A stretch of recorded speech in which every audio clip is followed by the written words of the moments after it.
কথা বলাও একটা আর্ট, একটা কৌশল। এটাকে শিখতে হয়, এটাকে আয়ত্ত করতে হয়। নাহলে হয়তো দেখবেন আপনার কোনো সফল হওয়া কাজও নষ্ট হয়ে যেতে পারে, অথবা আপনি অন্যের কাছে বারবার ছোট হতে পারেন, অপমানিত হতে পারেন। এবার এগুলো থেকে যদি আপনি নিজেকে বাঁচাতে চান, নিজের সম্মান রক্ষা করতে চান, তাহলে অবশ্যই আপনাকে কথা বলার কৌশল তো আয়ত্ত করতেই হবে। মনে করুন আপনি কাউকে খুবই একটি গুরুত্বপূর্ণ কথা বলছেন, কিন্তু সেই কথাটি যদি আপনি খুবই হাসির ছলে এবং গা হাত পা দুলিয়ে অঙ্গভঙ্গি করে বলেন, তাহলে সেই কথাটার গুরুত্ব কোথাও না কোথাও হারিয়ে যায়। বা আপনি যাকে কথাটা বলছেন সেও কিন্তু সেভাবে সেই কথাটার গুরুত্ব আর কখনোই দেবে না।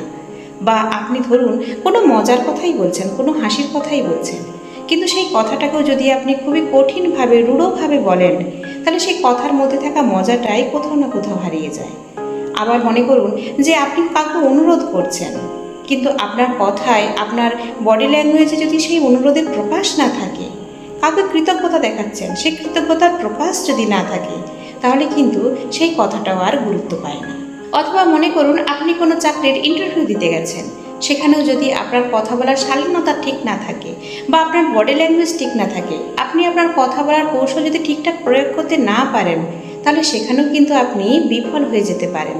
তাহলে বুঝতেই পারছেন বন্ধুরা, যে কথা বলার কৌশলটা আয়ত্ত করা কতটা জরুরি আমাদের জন্য, কতটা গুরুত্বপূর্ণ। তাই বলছি বন্ধুরা, কথা আমরা অনেকেই অনেক কিছু বলে ফেলতে পারি, কিন্তু সেই কথাটা কিভাবে বলতে হবে, সেই কথা বলার ধরনটা আপনাকে শিখতে হবে, আয়ত্ত করতে হবে।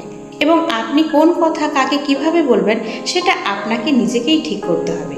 কারণ আপনার কথার সাথে আপনার কথা বলার ধরন, আপনার বডি ল্যাঙ্গুয়েজ সবটাই সম্পর্কিত হতে হবে, তবেই সেই কথাটা অন্যের কাছে গুরুত্ব পাবে। তাই এই কথা বলার কৌশল একটু একটু করে নিজের মধ্যে আয়ত্ত করুন, নিজেকে সমৃদ্ধ করে তুলুন এবং আকর্ষণীয় করে তুলুন, আর অন্যের কাছে একজন ইম্পর্ট্যান্ট পার্সন হয়ে উঠুন।